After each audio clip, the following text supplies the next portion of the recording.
Hello, friends, and welcome to another podcast episode of Convos with Friends. And it's me, your host, Michael Shobuale. And on this podcast, we just talk about business, career, management, technology, whatever it is, just help us in life. And then, we just talk great stuff on this podcast.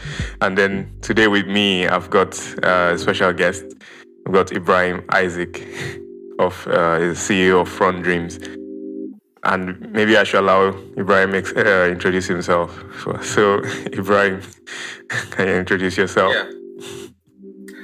Thank you so much, Michael, for having me. It's a pleasure being here.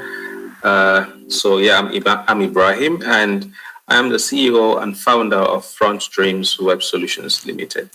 So I've been is a tech company that I've been on this job for, I'll say, like 8 years now. By April is gonna be 8. So that's it. And I'm a tech person. That's all I do. Tech. So thank you for having me. Yeah, just to get back before I introduce your company, I want to introduce you. So who is Ibrahim before Frontdreams? So before Frontdreams, I was just like I was a student, and I finished from electrical electronic engineering department.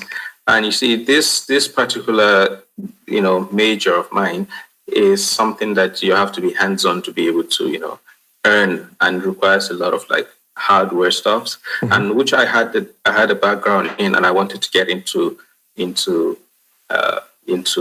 it, but it was capital intensive and all that. So I'm a graduate of electrical electronic engineering. I'm still studying, but doing my postgrad and that because I believe in learning. I want to continue learning all the time, and anything I can put my hands on doing.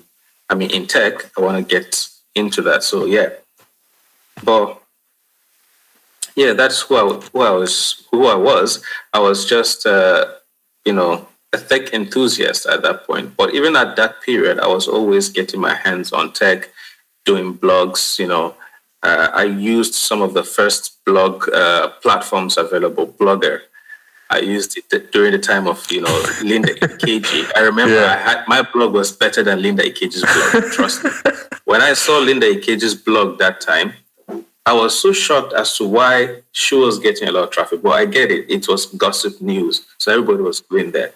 And I had a very nice blog before she even started, but I used Blogger and all this. So I was very techy during those periods. And then I just kept on growing and passionate about tech, anything tech, as long as it was within my reach, I had my hands on it. So that was just who I was that time. That's lovely to hear. It has definitely been a long time. 8 years is a really long time to be doing something that is, so great and amazing like this. But I want you to just give us a little more detail about what your company is actually about. I know I still see it's about, you do tech, you make websites, but what's it exactly about? So a lot of times, people will see what we do and they see the websites, but it goes way beyond that. So Frontdreams Web Solution is web development and digital marketing and R&D company at the same time. So what's R&D? Research and development. So what we do is we work on innovative products as well, projects. So sometimes companies come to us, okay, they have this idea in mind, they want to build it, they need a developer. They need someone who can, get into this. So we do our research. People bring their ideas. I'm full of ideas from people, but because of contracts and intellectual property, nobody can ever see that. So people come with ideas and okay, this is the idea they have. They're looking for a developer. Government projects come to us. That's why. So we are more of a B2B company because we work on, organizational, let's say big companies projects. So, and those projects sometimes they take us months, some of them years.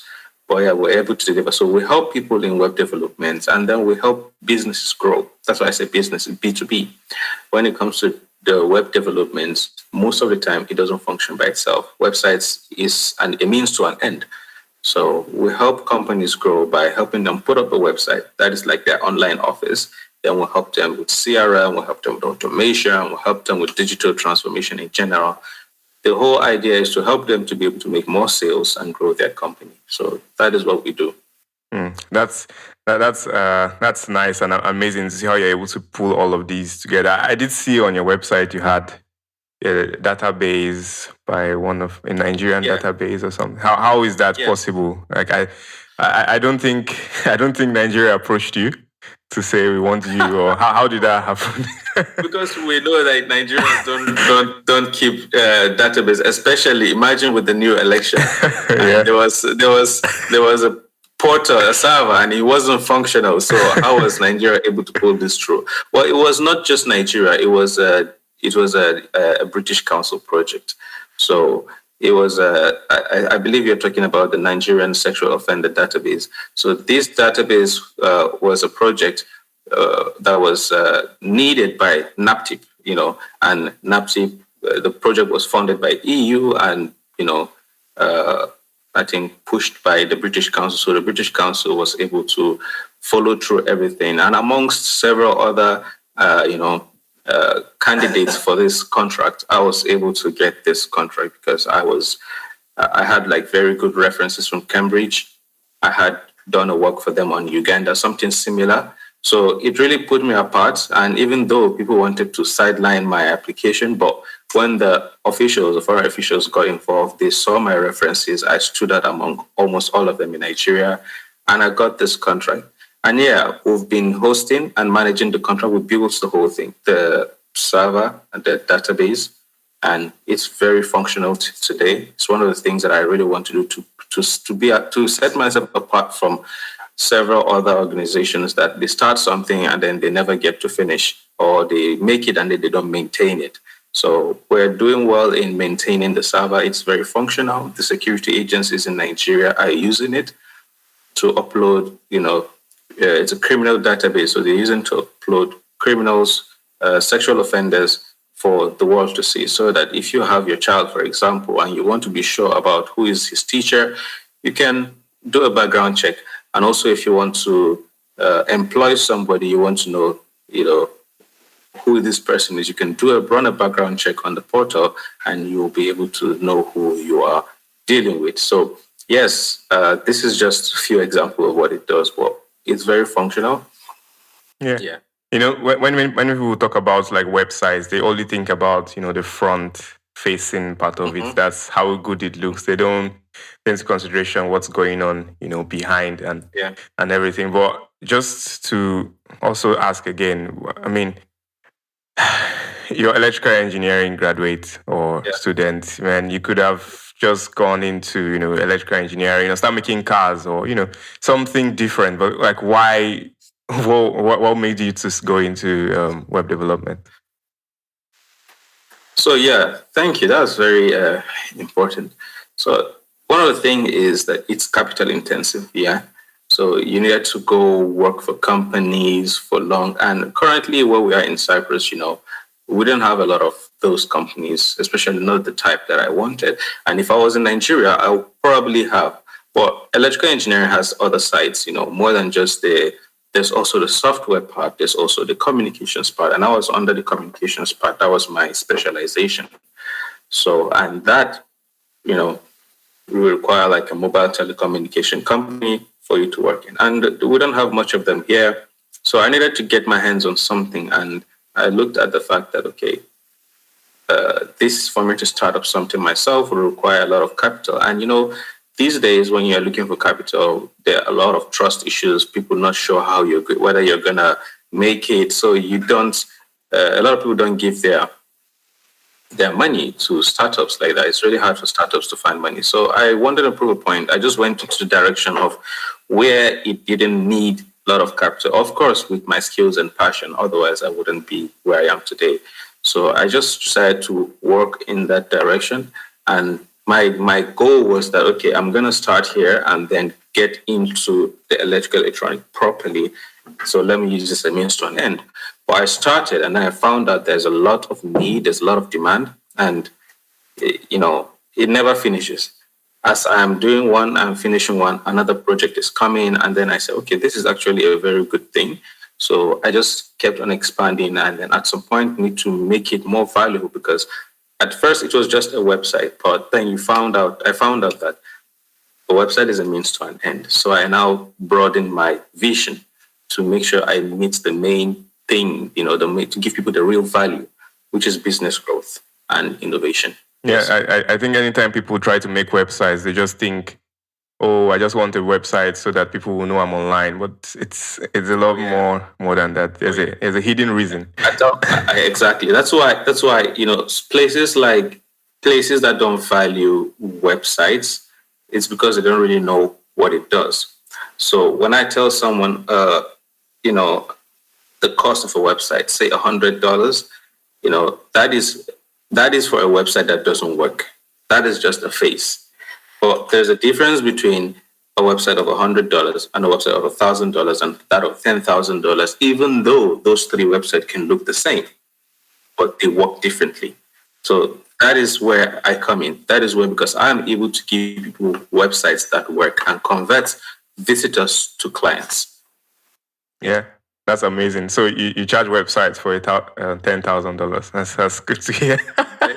There is. I'm getting there. I've done one that is very. No, I have just one of that project. That is more than that, but there are several projects. Trust me. Imagine doing a website for an airport. That is going to probably cost $30,000, $40,000 at least.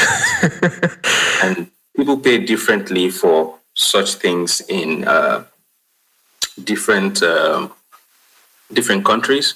So based on the value you get, but yeah, I have minimum prices for different kinds of websites that I create. Are you willing to share like your tactics of how you charge the clients? I mean, like you don't have to give numbers, but what do you take into consideration? Yeah, so people call, someone can call and say, okay, they want a website. How much does it cost? There is no fixed price for that. I tell them, okay, what kind of website do you want? Do you want an e-commerce website? Do you want a learning platform? What kind of sites do you want? And what kind of what features do you want? So those are some of the things that I look into it, because I don't want a situation where I charge a particular thing and then I find a feature that requires me to build something new or to buy something to add to it, like a plugin or extension, and I didn't plan for it ahead of time. So I get to understand fully what they want to achieve, not just those sites that they want, what they really want to achieve. And then from there, I'm able to charge. Thanks. I just want to drag you back to something you said a while back. You said that you were just looking for something to do that had the lowest capital. I want to understand, like, why were you looking for something? Who told you that you have to find something to do, and who told you that you had to look for, lowest capital business to do? Okay, so obviously, when you're starting something, you don't have a lot of money. So I looked at what I had in my hand. That is one important thing I learned. What is in your hand, right? So I looked at what was in my hand, what was available for me to use was, okay, the internet is free, or rather it's very cheap. Even though it's not free, it's very cheap.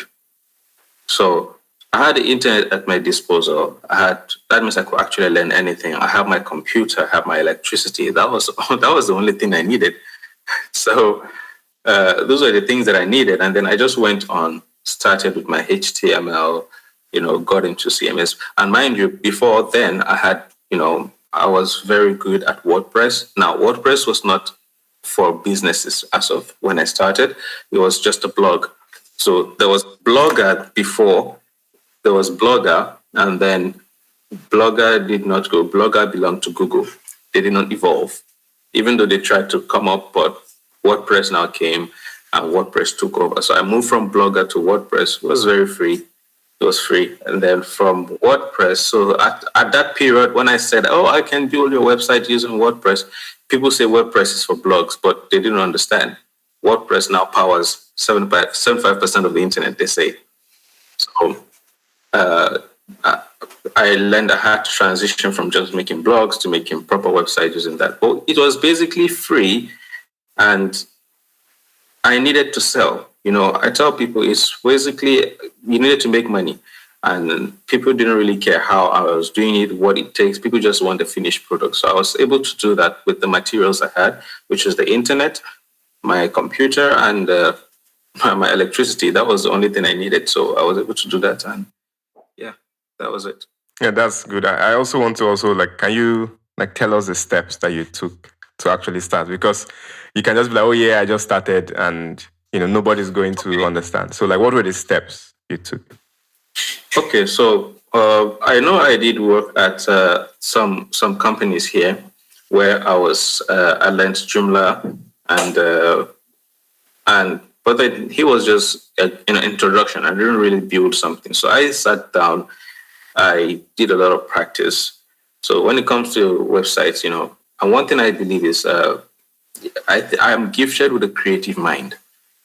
It's not everybody that has that. Sometimes I tell people, okay, do these designs, and I'm wondering, like, how can this design look good in your eye? Like, so I didn't do graphic design, but I know a good design when I see one.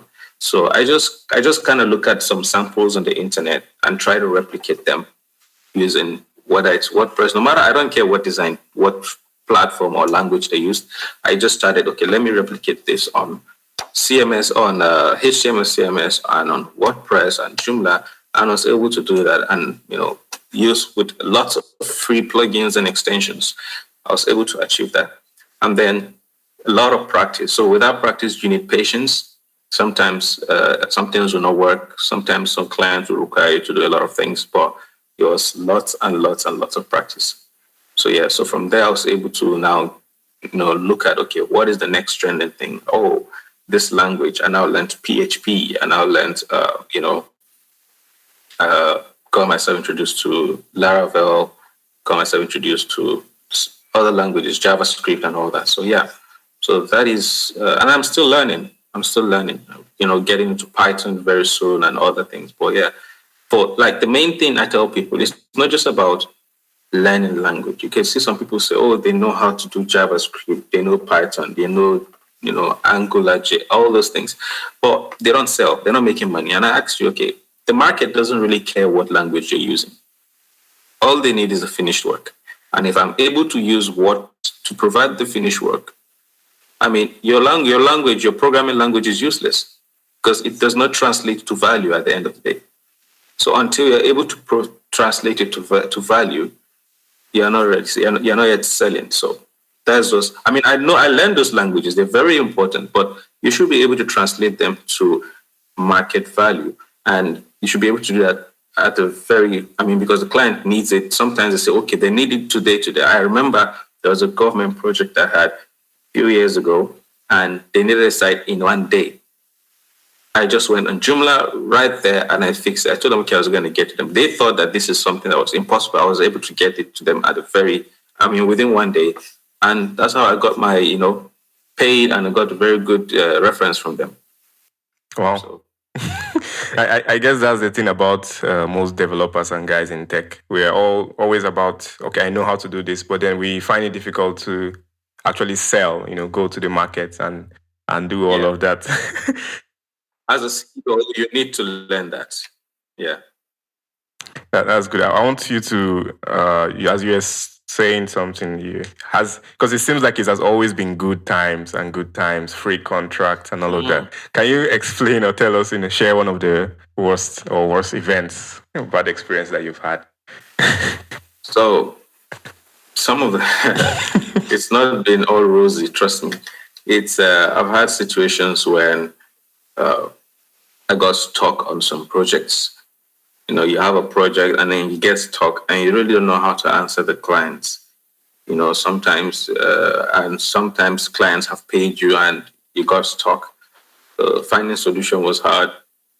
And because you encounter new challenges, you encounter new errors. Like that is one of the hardest parts. Like you see errors from nowhere, and sometimes it might not be a coding error, it might be a platform error. So sometimes you have to, but I had to get used to receiving bugs from codes. And, so that's one hard time is one of the things that actually gives me hard time is this bugs. And then we have, like I said, getting stuck on this project because maybe you don't know how to to produce the final masterpiece. You've set everything ready.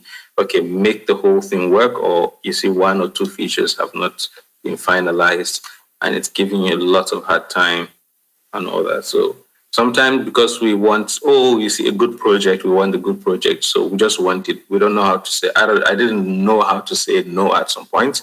But some projects, when they come out, tell them, okay, this I cannot do, or this should wait. Apart from that, it's just been the struggle of learning new things, learning new languages, advancing yourself. And yeah, there's also the trouble of time management where you have to, manage your time because you get to work. See me, I've put on weight. I used to be a very fit person, but because I'm always sitting down, on my PC, I've not really had the time to work out. So it's time consuming. But if you want the results, you really need to put the time to it. So those were the challenging things. Yeah. Well, apart from that, now, what do you now love about it? Like being a CEO, an entrepreneur, and developing people's ideas.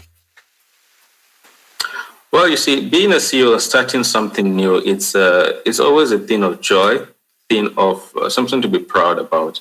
But the work that has been put in, sometimes it's not really seen because sometimes you ask yourself, why have I started this? I'm at the point where I can quit because I have already built lots of value and I'm serving humanity in positive ways, and lots of companies in positive ways. I've given them trust and all that. So I'm at a point where I can quit. But the good thing is I enjoy tech. So it's passion. I enjoy learning new things, and I enjoy creating new things. It's a thing of joy to always see that what you've produced is being used for good. So I enjoy doing that. And about being a CEO it's not something you get to realize that it's not just about it's not about being a boss.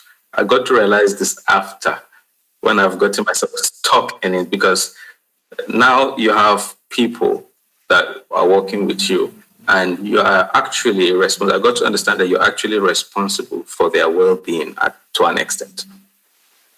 And, you can't really and then you have to pay people. So you have to be on your feet to be able to make, a lot of money to be able to pay people. And because you can't do everything by yourself. That is one thing. Another challenge about being a CEO is that I'm even going out of that. Another challenge of being a CEO is that people don't really see from your end. People just get, they just need their pay, and you actually have to find people who know better than you in that area. And it's really hard because, for example, I put in all the effort. In the beginning, I was the developer, the marketer, I was the accountant, you're everything. And then you begin to find people. But then you see, especially when it comes to like development and the design and everything, not everybody has that passion or that vision that you had. So it's hard for them to keep in step. So it took me a lot of, and not everybody has the skill. Some people don't want to work, they just want to be paid. Right? So that's about, other than that, making the money is good. Tech is good. It's always advancing. There's always new things coming up. As long as you keep in step with the trends, you're going to have jobs and it's been in the beginning when this AI thing came up, we thought that, it's going to take a lot of jobs. But right now, my mind has changed because if you are keeping yourself current, you are going to be in control of AI. So you're making money too. That's great. That's great. So one more question, like what keeps you going now? You mentioned that you just can't stop. Like, so what's keeping you going? What's the drive right now? Yeah. So my drive now is providing value to people. I've started something that is providing value, and you cannot stop because it's people are using what you're providing. Say, for example, I have a hosting business as well. So people are using my servers to host their business. Imagine if I quit. So something has to be bigger than you. So that is the thing about serving humanity. Except you have something that is bigger than you, you're not really doing much. So Frontdreams at this moment has become something that is bigger than me, and it's providing, service to people.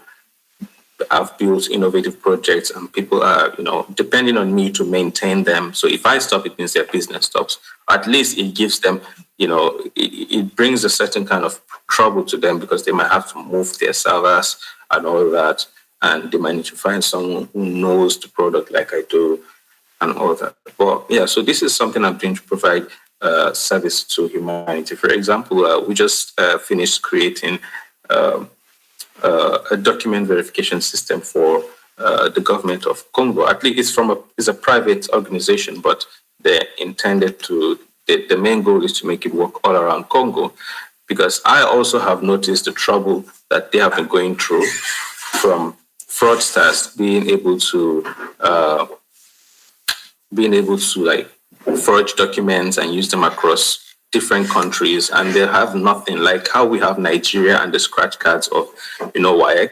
They have actually nothing to verify the documents that they receive. So this particular platform enables them to verify all kinds of documents, and then it generates a unique QR code that anywhere in the world, that when you provide this certificate of authentication, they can see the original documents and they can see that it has been approved.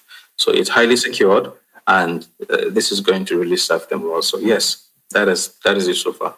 Yeah, that's good. That's good. We're getting to the end of this episode. And before you go, I just can you state like maybe 3 to 4 things that someone that wants to get into business or web development or just entrepreneurship in general, like what are the things you want them to know before Yeah. getting? So yeah, a lot of times people are not being told about this topic of entrepreneurship. A lot of people, okay, they love to create something. Well, entrepreneurship or being a CEO, it's not about you just starting up a business. It's you being a leader. If you don't have leadership qualities, it's going to be hard for you. Leadership qualities, because you have to care for the people, and then you have to lead, you have to lead by example. Sometimes you have to be the only one doing it. So leadership qualities is very important in being a CEO, slash entrepreneur. Yeah. And then when it comes to doing the job, you have to also, about being a CEO, you have to really be patient with people. And then you have to hire people. One of the things I learned is you have to work with people who know better than you. The mistake some people make is they think, okay, because I'm the CEO, I'm the boss, so I know everything. But you cannot know everything. If you want your idea to grow, you have to look for people who know better than you, and then you work together. Partnership is also something I learned. So partner with people, connect with people, expand, learn more. And you need to be patient, because tech requires a lot of work, lots of stress. Don't give up. And there is this thing about having more men in tech than ladies. And really, I'm someone who really wants to see lots of ladies in tech. So I cannot really wrap my head around the issue, but I believe like ladies can also take advantage of tech and really do well. No one should go for something like, say, they say things like, oh, you don't need to learn coding to get into tech. Don't be like that. Get into the main thing. The main people are developers. They are still controlling tech. As long as you want to be on the surface, you are not in control. So get into tech, learn the coding. There are lots of platforms available for ladies to get into tech as well. So they can do that. Do you have any example of those platforms? Oh, we know of she codes, women who code. You can go there. They don't just talk about code. I think they also encourage women, especially for that. And there are lots of online classes. And I think also motivational talks, inspirational workshops and trainings can help in that. So and there are lots of, even on Instagram, you can follow lots of ladies. There are lots of ladies I see in tech that really inspires me.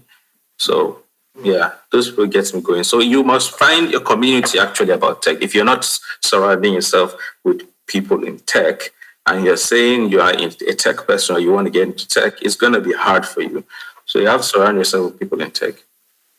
So far, that's it. All right. It was a nice conversation. It's great just getting into your mind and hearing how you think and your stories as well. So before you go, just give us our listeners a way of contacting you if maybe they have more questions or.